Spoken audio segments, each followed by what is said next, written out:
Bote na bananyo se atokomi wapi na lobaka na bino toujours eza oabino gardien du temple mais avant na banda émission il faut na remercier mon mboka Eliezer Tambwe oyo a se retrouvé na États-Unis oyo akendaki toujours ko représenter peuple congolais. Merci na Lukunga parce que Lukunga nde ba vota mon mboka Eliezer pas un mandat national. Nathalie Sakibino keno attaque congolais.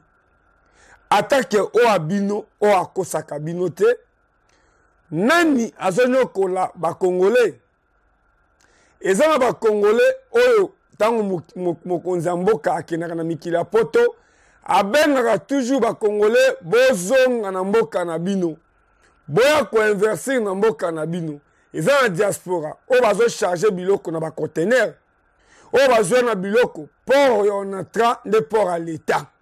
Mais bon, comme on a l'olenge, même ba fongoli comme tenir, au lieu à contrôler, mais ba yibi biloko ya batu.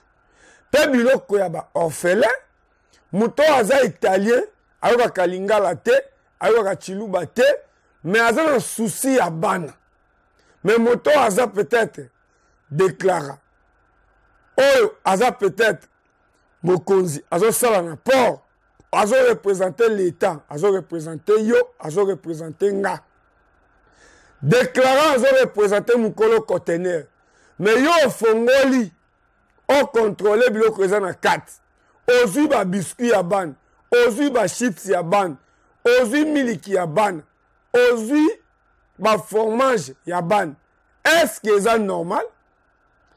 Nathalie Sakibino ka biso trobaka no bakanga ba port privé nyos aussi otala ba port privé ba tiaba caméra eza ko observer ezo répondre na ba critères international soko oye na Congo tout qui concerne ba bâtiment à l'état okuta courant ezalaka malonga te okuta groupe ezalaka te ata ko bongisa ba bongisaka te ya bazwaka mbongo nani aza l'état. Nani aza population, pe l'État aza nani, peuple aza pona kofuta ba impôt, mbongo wande ba somaka manduki, mbongo wande ba futaka ba fonctionnaire, mbongo wande ba futaka ba travailleur ya l'État. Et sengeli peuple azala. Yango na yeko tali sabino. Tomatina est tendance générale, et ça la kanini. Tout qui concerne l'université à l'État est tendance générale, n'est à source, n'est à base. Mais à aucun mois, Excellence Moïndo Nzangi. Excellence Moïndo Nzangi. Député national, Mbalombala. Mouto a memeli biso minembwe na assemblée. À cause de comment Minembwe, ndo comment ministre. Minembwe ngo esila kabui. Lelo la province roi Sankuru. 6 territoires. Anyanyawanyan. Ou comment na Sankuru ta? Le nini. Université na Bandundu-Ville. Ils ont géré comment? Université Oyo. Et s'est retrouvé Nabita, ils ont géré comment? Université où s'est trouvé na Kasongolunda. Kunaka à travers mon aboka Kulung. Na Kingwangal, ye mutazo bongisa même mwanzela, ye mutazo tonga même ba école, mais yo za ministre d'État. Na Kasongolunda ba ebiote. Yo mutobe meli biso mundele oyo. Parce que Mouto Sengeli a dirigé et tendance générale et Sengeli azala architecte. Mundele Oyo aza belge, abotami awa. Abali de konabiso a Congo central. Hôtel munene na monda Mundele Oyo. Oké na este yo Mouto memiye otieye. Mundele Oyo alamusi ba appareil pendant 18 ans. Botia la tendance générale. Joseph Kabila président, yo député national, botika la tendance te. Tu es toujours tendance kaka au commune reprenable aux taxi au matin. Mais tendance générale, mundelo yo mutoye na ye à travers vos kilos na yo nde otie place oyo muto asali musala apesi ba congolais musala alamusi ba appareil nyoso ya tendance générale yango na kosenga mona mboka Voldi tozonga mwa sima mundelo asali nini ba congolais balingi ye pona nini excellence Moindo Nzangi. Excellence Moindo Nzangi. Yonde sengeli au contrôler et tendance. Mundelo asali nini. O bolongolie. Ozinde ko ya mwasi na yo olongolie na Katanga. Oye ko tiaye awa DG. Pe bozo ko sabatu. Ke 3 mois. Non autorisation nani. Na compétence nini. Le corps à télévision et la radio te. Bota le lege ba installé na makasi. Na ba service. Parce que vous êtes ministre. Mais en quoi Kolongola Joseph Kabila? À quoi Koboma coalition FCC cache? Pour la biloko. Mais Oyo Sali.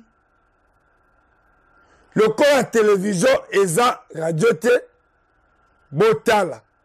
Le corps à télévision mundele. Abonne ko forcé. Abonne ko sama na makasi. Botala lo lenge basali remise et reprise bango na bango. Mundela bato. Aka forcé na été. Po aza mutu anzala te. Yo moko ministre oyebi ndengo yena Belge au commissaire aw. Botala musala oyo est tendance générale et salaka. Mokonzi mboka après kobongisa inikin a lancé kobongisa ipen. Botala baba na tamu ya mundele oyo. Moto esengela diriger loko efe asala architecte. Botala qualité ya ban o bande kona biso ba congolais. Bazo sala. À travers mundele oyo. Baba wana bomoniti. Ezo kena ipen. Mais ba yena maman ba longole Katanga. No autorisation ministre. Basali remise et reprise. Maman ngoye wana. Est-ce que maman le premier ministre a ebiango? Président de la République a ebiango? Ministre à portefeuille a ebiango? Botala. Parce que azan ndeko ya moi c'est un ministre. Mais mundele oyo, c'est pas un belge. Mais ayebi musala. Pero kola ayebi musala. Ndebo comment ndeba congolais bazo yambaye. Nde a lobby.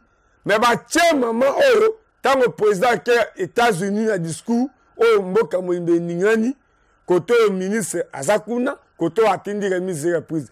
Pe bazo ko sabatu. Qui a zo à 3 mois, le lenge bakosi mundele. Mais bon ministre, ministre est le numéro 1 gouvernement. Est-ce que vous êtes au courant, il y a mambo elekina et tendance générale. À l'époque, et tendance générale de ça a plaque à mituka. Les lobes individus, homo satono la plaque à la moto, la plaque à la présidence. Mais c'est ça mon tendance générale.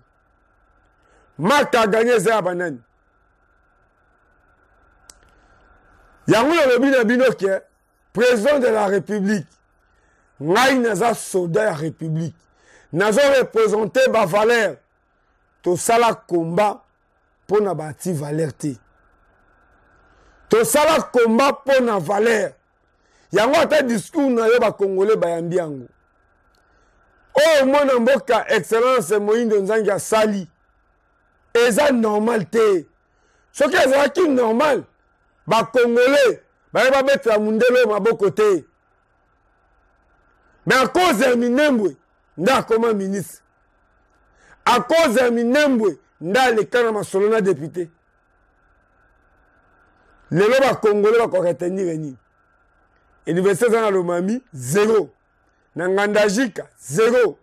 Université dans Lubao 0.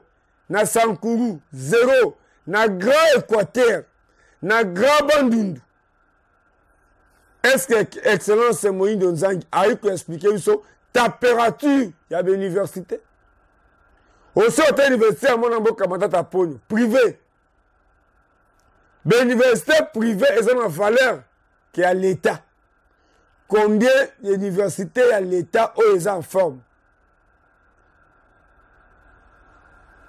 Na longona na sengi na ba Congolais. Balanda un simple villageois. Et Penge Fofana, l'élève du maître. Mwana ya Yambo. O abimi na maternité à mon mboka Eliezer. Bolanda ngai. Pembe na ngate. Kitoko na ngate.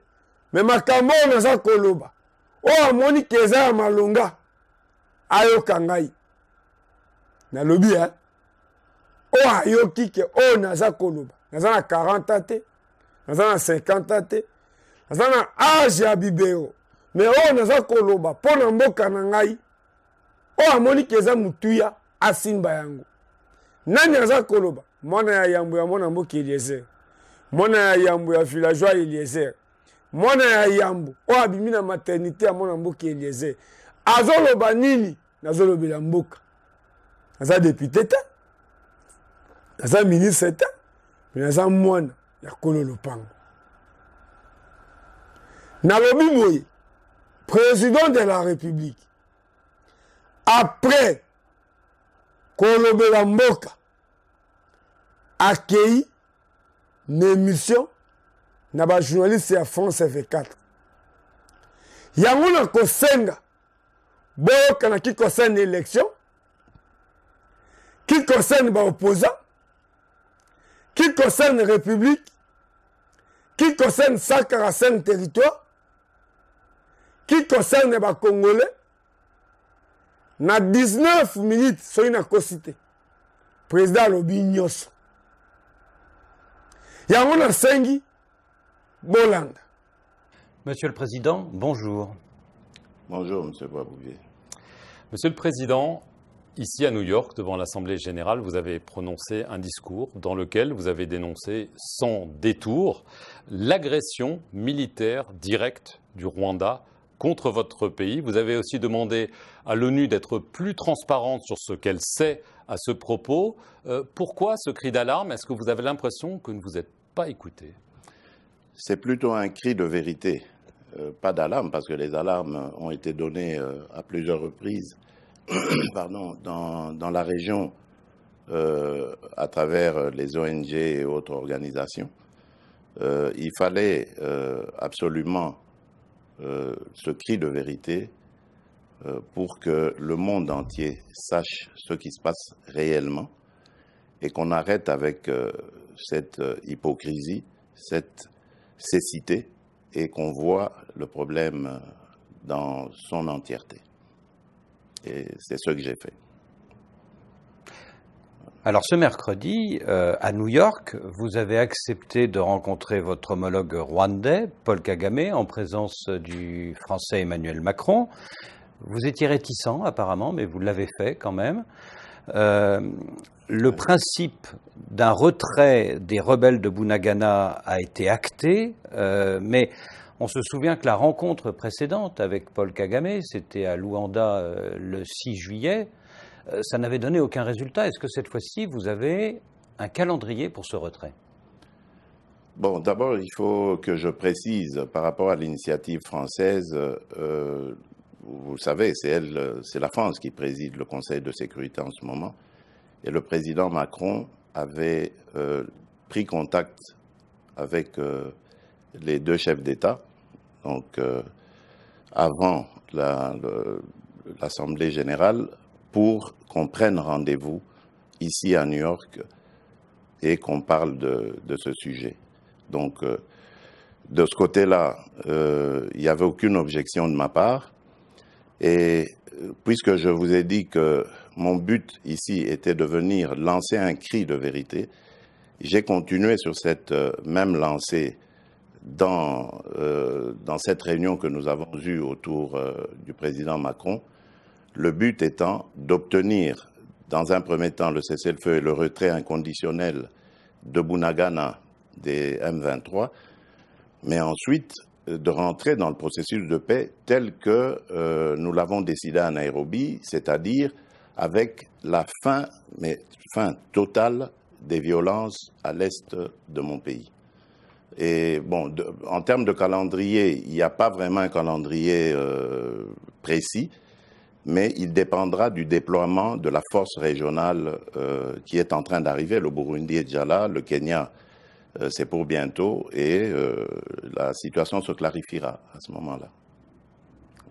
Alors, évidemment, la question qui se pose aussi, qui a été abordée lors de cette réunion, ce sont aussi les rebelles hutus rwandais du FDLR. Le Rwanda dit depuis des années, attention, c'est un danger pour nous, c'est une menace pour nous, et en plus, l'armée congolaise laisse faire, voire plus. Est-ce que vous vous êtes engagé sur ce problème, ou est-ce que vous pensez que c'est une fausse excuse du Rwanda? C'est une fausse excuse, mais par rapport à ces accusations, je trouve que le Rwanda est de mauvaise foi et qu'il utilise souvent ce prétexte pour justifier ses incursions en République démocratique du Congo. Depuis que je suis à la tête de mon pays, nous avons rapatrié à 2 reprises des centaines de combattants des FDLR. C'est quand même une preuve de bonne foi. Et aujourd'hui, les FDLR, c'est une force résiduelle qui ne menace plus la sécurité du Rwanda. Vous avez dit. Elle ne menace plus la sécurité du Rwanda, en tout cas. Les FDLR sont plus un problème pour nous, Congolais, que pour les Rwandais. J'en veux pour preuve l'assassinat de l'ambassadeur d'Italie en République démocratique du Congo au mois de janvier de l'année dernière, M. Luca Attanasio, qui avait été tué par des FDLR, qui sont devenus aujourd'hui des coupeurs de route, des bandits de grand chemin, et qui n'ont plus d'idéologie politique visant à regagner le pouvoir à Kigali. Donc c'est un faux prétexte. La vérité, elle est ailleurs, et c'est ça que le Rwanda doit dire. Voilà. Alors, pour contrer les groupes armés qui sévissent dans l'est de la RDC, vous l'avez abordé tout à l'heure, vous avez accepté, avec l'accord de la communauté des États d'Afrique de l'Est, le déploiement d'une force multinationale dans la région. Alors quand est-ce que cette force sera totalement déployée et combien d'hommes seront sur votre sol? Mais je vous ai dit que la force est en train d'être déployée. Les Burundais sont là déjà dans le sud Kivu. Les Kenyans sont, à mon avis, c'est une question de jours. Ils vont d'ailleurs, pour votre information, entrer par Bunagana. Donc ça se déploie petit à petit en fonction des moyens aussi. C'est pour ça que nous étions ici aussi et que nous avons pris des contacts. C'était pour sensibiliser les bailleurs de fonds afin d'accompagner cette force régionale. Et donc si les Kenyans tombent sur le M23 à Bunagana? Ben voilà, vous savez ce qui va arriver au M23. Depuis plusieurs mois, dans l'est du Congo, les casques bleus de la MONUSCO sont violemment pris à partie par les populations qui les accusent de ne pas les protéger. Il y a eu des morts en juillet. Dimanche, Antonio Guterres, le secrétaire général de l'ONU, a reconnu sur nos antennes que la MONUSCO était moins armée que le M23. Est-ce que vous demandez un retrait accéléré de cette MONUSCO avant l'année 2024 ? Nous devons regarder le rôle que la MONUSCO doit jouer, parce qu'il lui reste très peu de temps, et pouvoir ainsi faire partir la MONUSCO sur une note beaucoup plus gaie, beaucoup plus honorable que celle auquel nous avons assisté en ce moment. Donc pas de départ accéléré. Il n'y a pas encore de calendrier de départ comme tel, mais je pense bien que la MONUSCO devra partir avant le délai prévu, c'est-à-dire 2024. À mon avis, au-delà des élections de décembre 2023, je crois qu'il n'y aura plus de raison que la MONUSCO... Donc la MONUSCO resterait jusqu'à la fin des élections et partirait après. À mon avis. Mais ça, je mentirais si je vous disais que c'est quelque chose qui a été convenu. Il n'y a pas encore eu de discussion sur la question. Mais je crois que de part et d'autre, on a compris qu'il faut réfléchir très sérieusement à la question. Et je crois que c'est dans ce sens qu'il faut aller. En 6 mois, vous avez mis à l'écart 2 hommes clés de votre dispositif, votre conseiller sécurité François Beya et tout récemment le général Philémon Yave. Tous deux sont soupçonnés d'intelligence avec l'ennemi. S'agit-il d'intelligence avec le Rwanda? François Beya, c'est une autre histoire. D'ailleurs, son procès n'est pas terminé, comme vous le savez, parce qu'il a eu des problèmes de santé et il fallait qu'il aille se faire soigner. Donc c'est pas le Rwanda. Nous restons humains, malgré le besoin de réprimer, de faire dire la justice. Et tandis que le général Yave s'est arrivé pendant mon séjour ici à l'étranger, j'ai cru comprendre qu'il était accusé par certains de ses collègues de les avoir contactés au nom du Rwanda pour qu'ils puissent lever le pied et permettre au M23 de passer aisément et de prendre la ville de Goma. C'est ça que j'ai cru comprendre, mais bon. Les enquêteurs sont à pied d'œuvre pour le moment. J'en saurai plus quand je serai rentré au pays. Donc on parle de trahison, là. Bien sûr. Mais François Beya, c'est pas le Rwanda. À mon sens, non. Son procès n'est pas terminé, je vous ai dit. Donc il faut attendre la fin pour je veux repartir à l'est du pays. D'accord. Si ça ne vous dérange pas. L'état de siège, il a été instauré en mai 2021. Si on regarde bien, les résultats ne semblent pas là. En tout cas, ils se prolongent. Pourquoi? Qu'est-ce que vous attendiez comme résultat?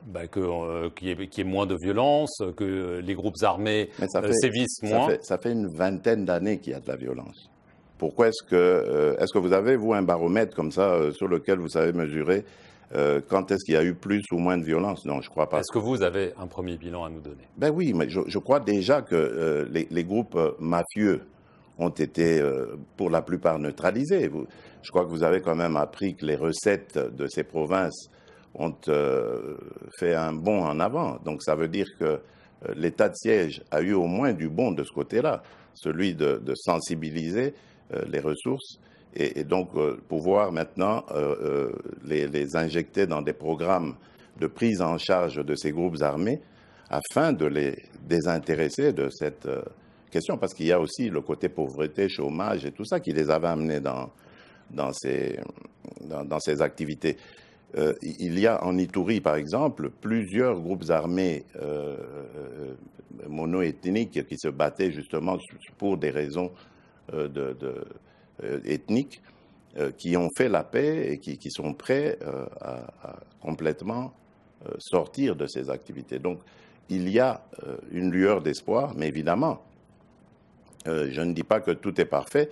Ça ne pouvait pas non plus l'être. Moi, je ne me faisais pas d'illusions. On est dans une zone où il y a eu une vingtaine d'années de violence et de mafia et tout ce que vous voulez. Ce n'est pas en un an qu'on allait mettre fin à tous ces fléaux. Mais, et en plus, il y a eu, ça a été interrompu par le M23 qui est arrivé comme un cheveu dans la soupe pour encore compliquer les choses. C'est peut-être lié, non?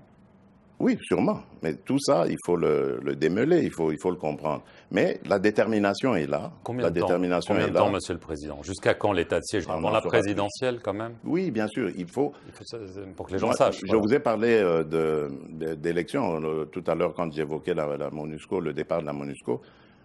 Je crois que les élections seront... En tout cas, moi, je n'ai aucune raison, je ne suis pas à la CENI, mais je rencontre souvent, quelquefois, le président de la CENI, et parce que je veille à ce que l'accompagnement de l'État soit là, surtout au niveau des finances. Et à chaque rencontre que j'ai avec lui, je lui pose toujours la même question, que j'appelle maintenant question traditionnelle, c'est-à-dire, est-ce que les élections seront organisées dans les délais? Il m'a dit, il n'y aura aucun problème. Donc je n'ai pas de raison de douter de lui, c'est lui l'expert. S'il le dit jusqu'ici, moi, mon travail, c'est juste de veiller à ce que le ministre des Finances fasse le sien aussi en donnant les ressources nécessaires pour faire avancer le processus. Oui, mais tout de même, donc, je pense que ça devrait aller. Oui, mais tout de même, Monsieur le Président, il y a ce rapport du PNUD révélé par Africa Intelligence qui dit que le scénario d'un report est désormais probable.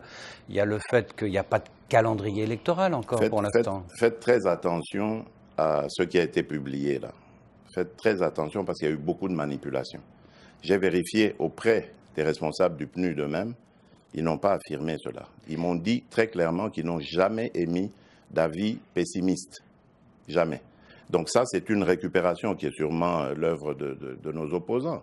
Hein. Et aujourd'hui, on sait comment on peut manipuler les médias et tout ça. Donc voilà, c'était ça le but. Mais il n'y a pas de Parce qu'il y a des forces obscures en République démocratique du Congo qui ne veulent pas de ces élections. Si vous voyez ce qui se passe, par exemple, à l'Ouest aujourd'hui, qui ressemble presque comme deux gouttes d'eau aux violences qu'on voit à l'Est. Dans le Maï-Dombé. Ben voilà, donc c'est clair. Mais il n'y a pas de calendrier. Il y a une main noire qui veut saboter. Le calendrier viendra. Ce n'est pas le calendrier qui... On est à plus d'1 an encore des élections. C'est pas le calendrier qui va faire les élections. Ce sont les électeurs. Il faut les enrôler. Il faut voilà, c'est ça qui est plus important pour moi. Le calendrier, on peut le faire en dernier lieu, en dernière minute. Alors, l'opposition... Oui. L'opposition vous accuse d'avoir placé à la tête de la commission électorale, la CENI, et à la tête de la Cour constitutionnelle des hommes à votre main, et donc de vouloir verrouiller le scrutin et être sûr d'être réélu, parce qu'on sait que vous allez vous représenter. Je trouve que c'est une insulte à l'intelligence de ces deux grands hommes, et je ne suis pas le seul à le dire. Le background de Denis Kadima, par exemple, en termes d'élection, n'est pas... C'était le meilleur, d'ailleurs. Il avait le meilleur profil de tous les candidats présidents. Donc, je ne suis pas le seul à le dire. Et je crois qu'aujourd'hui, cette question est vidée parce que même cette fameuse opposition reconnaît en lui sa valeur. Et tous nos partenaires ont aussi adoubé l'individu, donc il n'y a plus de raison de douter de ça. Quant au président de la Cour constitutionnelle, il a été choisi par ses pairs, ce n'est pas moi. Donc c'est un faux procès que l'on me fait en m'accusant d'avoir placé quelqu'un. D'abord, ce n'était pas mon homme de main, je ne le connaissais pas. Avant qu'il soit président, je ne le connaissais pas du tout. Je l'ai connu juste au moment où il a été nommé à la Cour constitutionnelle. Donc, avant ça, je n'avais jamais eu de contact avec lui. On peut le vérifier. Votre bilan, depuis 3 ans et demi, est fortement critiqué par l'opposition. L'arrestation, c'est ça la démocratie. L'arrestation, il y a quelques semaines, de votre ancien compagnon UDPS, le député Kabound, suscite beaucoup d'interrogations. Alors vous êtes... Des interrogations sur la raison. Il a été arrêté pour offense au chef de l'État, mais beaucoup s'interrogent sur le fait qu'il soit en prison pour ce délit. Et est-ce qu'il ne faudrait pas qu'il soit éventuellement placé en résidence surveillée? Ça, c'est à la justice de voir. Moi, je ne suis pas cette affaire. Vous êtes donc candidat en 2023, mais est-ce que des opposants, des personnalités comme Martin Fayoulou, qui continue de revendiquer la victoire de 2018, comme Moïse Katumbi, comme qui sait un candidat pro-Kabila, sans parler de Matata Ponyo, est-ce que ces gens-là ne risquent pas de vous mettre en difficulté sur le thème « il faut sortir le sortant, il faut un changement » ? C'est le peuple qui décidera. Pourquoi est-ce que vous voulez que moi je me mette à spéculer sur... je ne suis pas Dieu le Père. Je ne connais pas l'avenir. Moi, je vis au quotidien et j'écoute mes compatriotes et essaye, dans la mesure du possible, de répondre à leurs besoins, à leurs revendications. Le reste appartient justement à ce peuple. C'est lui qui décidera, le moment venu, de qui peut présider à... Mais vous semblez confiant, vous pensez que... Moi, je suis très confiant. Mais qu'est-ce qui vous rend confiant, justement, face à toutes ces critiques que vous avez les réalisations, nous en avons fait énormément. Regardez notre budget, regardez la gratuité de l'éducation. Aujourd'hui, nous sommes à la gratuité de la santé. Les infrastructures sont en train d'être construites et il y a ce fabuleux et ambitieux programme de développement à la base, c'est-à-dire de développement des 145 territoires qui fera date. Et nous sommes convaincus que les choses, le moment venu, vont être appréciées par nos compatriotes et ils nous renouvelleront leur confiance. Donc il n'y a vraiment pas pas d'inquiétude de ce côté-là. Excusez-moi, j'ai juste une... C'est pour ça que l'opposition a peur d'aller aux élections, d'ailleurs. J'ai juste une petite question sur quelque chose que vous avez dit qui m'a intrigué. Vous avez parlé d'une main noire. Oui, bien sûr. Mais vous parlez quoi? De possibles coups d'État, de déstabilisation? Bien sûr, mais il y a ça. Par des puissances étrangères ou non, oui et non. Enfin, on est en train d'élucider la question. Les arrestations que vous voyez là, dont on a parlé dans l'armée, ne sont pas le fait du hasard. Il y a réellement une main noire. Et d'où l'arrestation de François Béat. Ah non, ça c'est... François Béat, c'est arrivé avant, ça n'a rien à voir avec... D'où l'arrestation, peut-être, du général Liave, oui. On fera, en tout cas, on verra quel lien ça a avec ces événements-là. Merci, Monsieur le Président, de nous avoir accordé cet entretien. C'est moi qui vous remercie.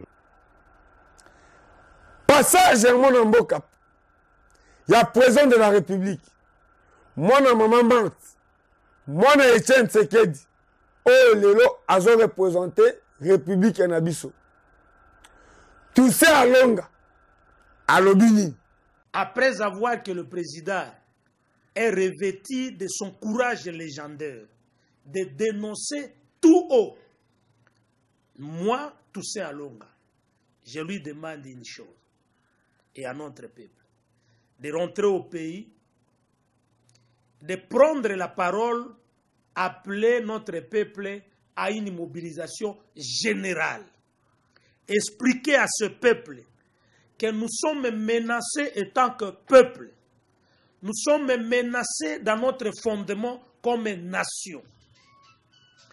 Nous n'avons qu'une seule obligation, un seul devoir, c'est de faire face à cette menace. Ici, il n'est pas question de revêtir d'autres identités. L'unique identité à revêtir, c'est l'identité congolaise. L'unique parti, c'est la nation congolaise. Il est évident qu'au sein de nous, il y a des gens qui sont en train de compromettre les intérêts vitaux de notre nation pour les intérêts des individus, d'un groupe d'individus ou des partis politiques. Ce comportement ne nous avancera pas. Au président de la République de faire un appel patriotique à mobiliser les intelligences congolaises, à mettre de côté les évidences qui ne nous aident pas à avancer. Bolandit, yango nalaka kibino, bokobanda kolanda, chaque fois, Eliezer Azanani, pour le changement, pour ne pas que ton amonga liema, président aboyi kozala locataire, Eliezer Asalani.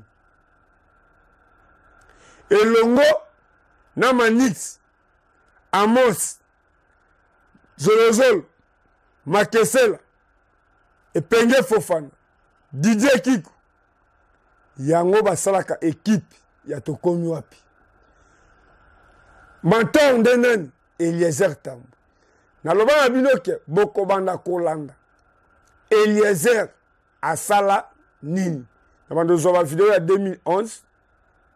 Ba kidimie. Ba 4 vérités.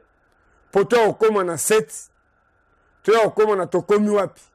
Mais on a mis ça dans vidéo. Tant sa stratégie. Nani Eliezer a tout na question te.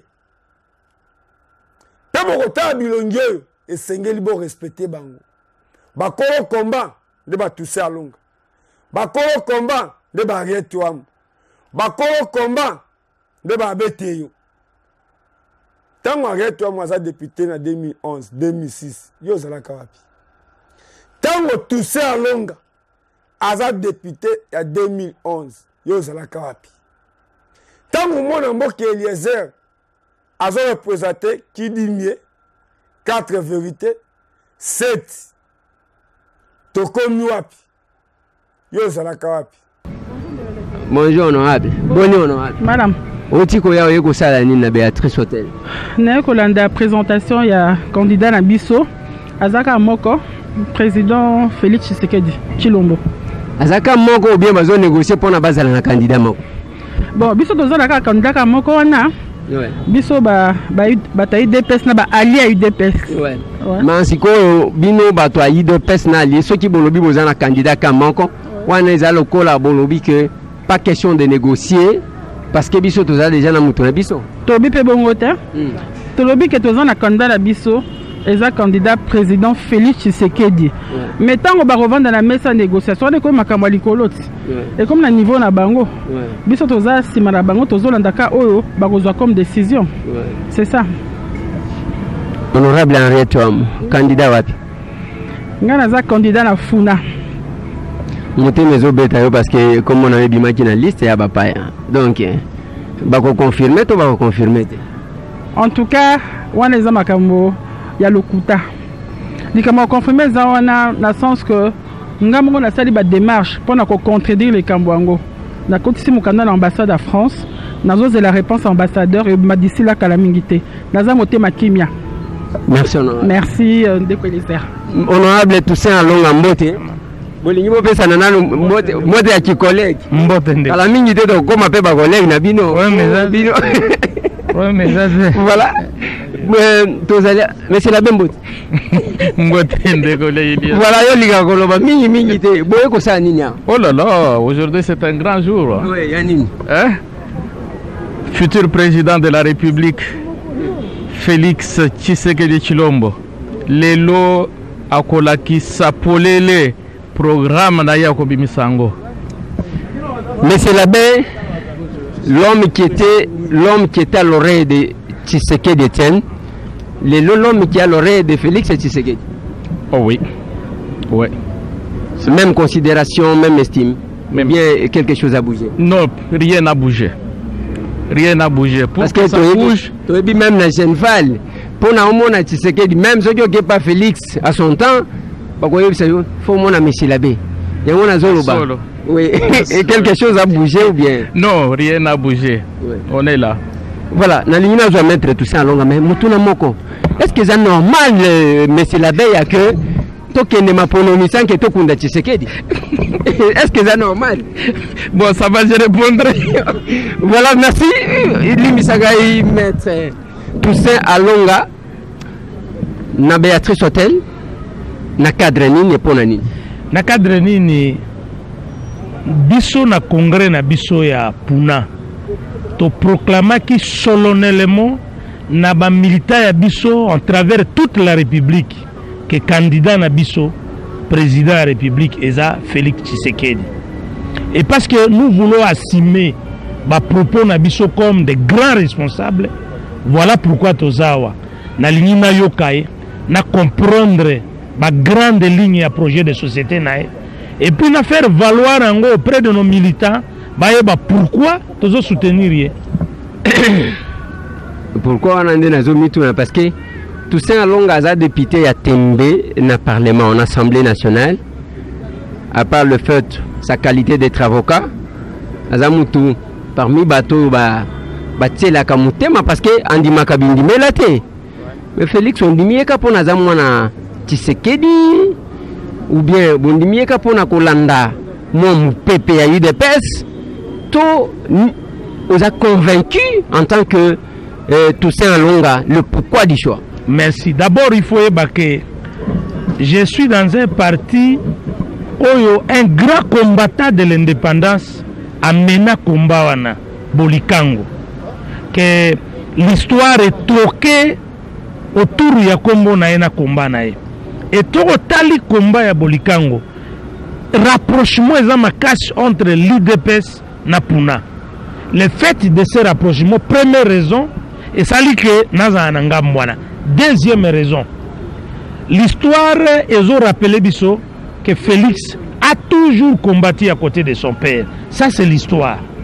Kobanda tozan ba etidia tito komi lelo, l'histoire wana toko modifier ngote.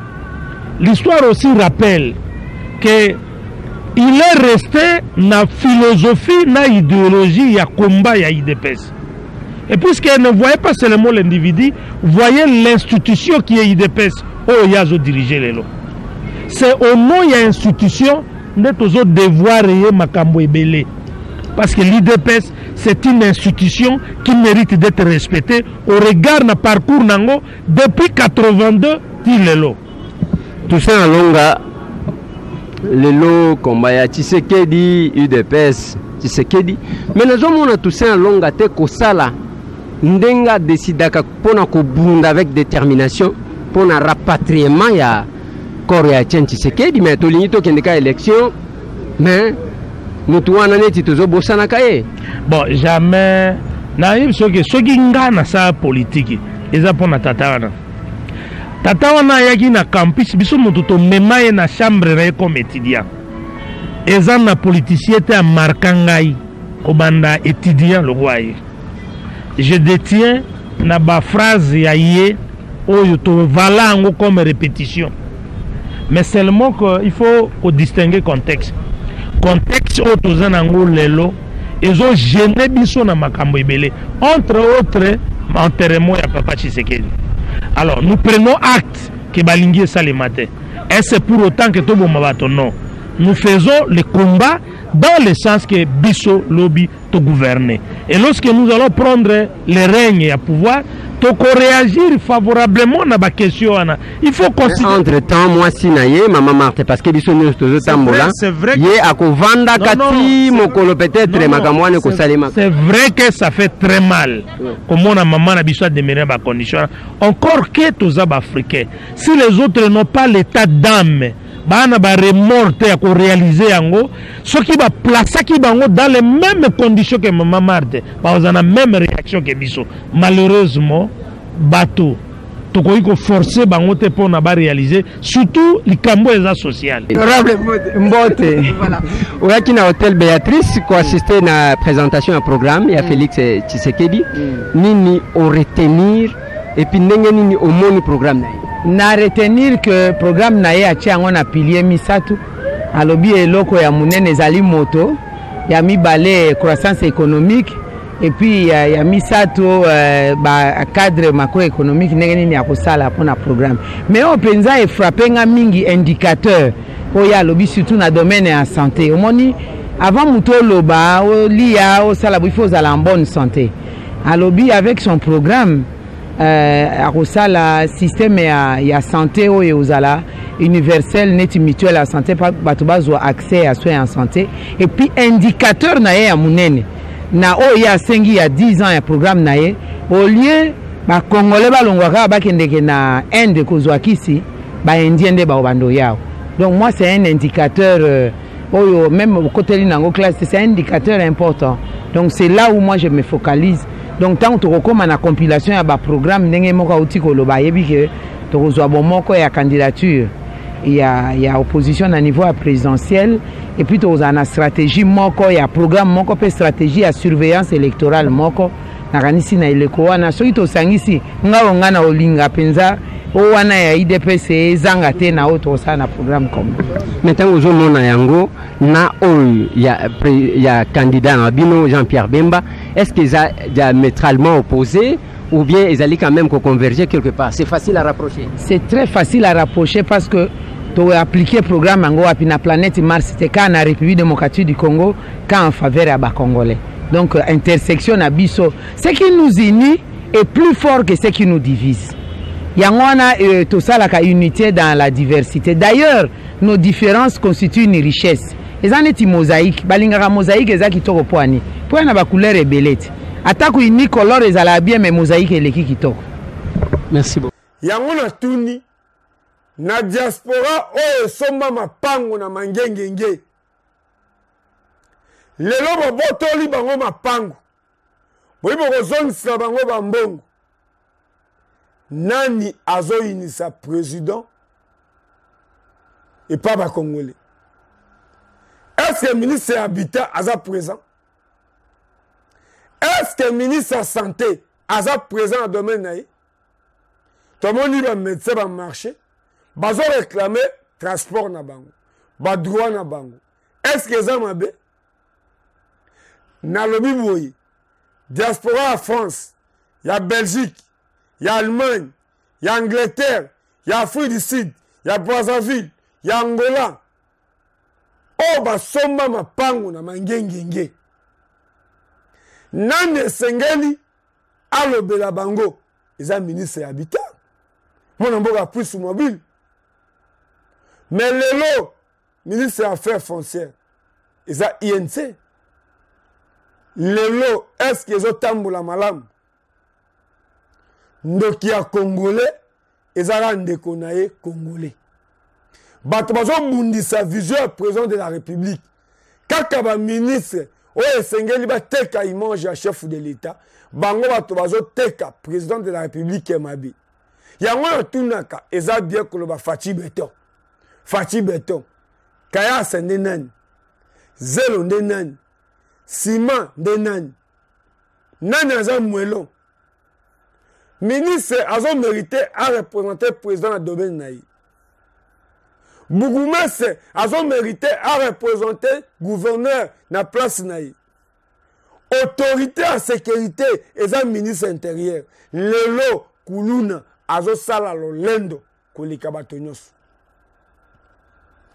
eza mawa conseil président ebi musala na ye te maintenant azo remercier mwana mboka Rémi Kankou parce que na baconseiller ya mokonzi le seul conseiller oyo bayembaka ye na nzembo te le seul moto atangaka kombo ya mwana mboka Rémi Kankou ezaka Epenge Fofana na mona SJR à travers mwana mboka Rémi Kankou na mwana mboka Eliezer lelo SJR ekomi kosala fierté comme mata premier ministre parce que ngai tokenda inauguration ya SJR kolongwa Bunya kokoma Goma